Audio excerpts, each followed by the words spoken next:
Nararanasan ng mabigat na daloy ng trapiko sa ilang kalsada sa Batangas City dahil sa kabi-kabilaang road projects. Ang detalye sa report ni Denise Abante. Dalawang karagdagang traffic enforcers na ang nakatalaga sa bahagi ito ng Balagtas Highway. Ito ay bilang paghahanda sa posibleng pagbigat sa daloy ng trapikong mararanasan tuwing rush hour sa lugar lalo't patuloy pa ang ginagawang road canal sa lugar. Pinapamadali po natin yung mga construction projects, yung ating mga road repairs ay sinasagawa.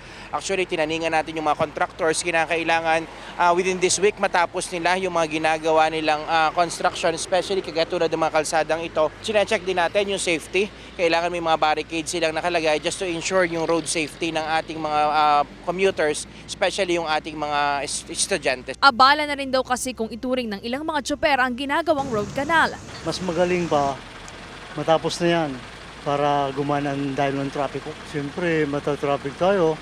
Unang-una, mahal ang krudo. Magastos sa krudo. Ngayon, pagka mabilis ang marami kang pasahero, mabilis ang ikot mo, may kita ka. Malaking bagay na raw ang may nakaalalay na TDRO para magbantay sa posibleng pagbigat sa daloy ng trapiko ayon sa tsoper na si Kenneth. Hindi masyadong nagtatraffic kagaya dati.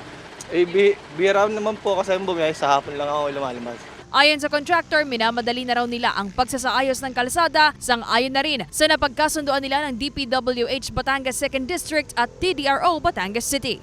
Next week passable na yun. Lalagyan ko na lang ng plate para maging passable. Pero ito, hindi na magiging abala sa mga motorist natin. Apo, Okay.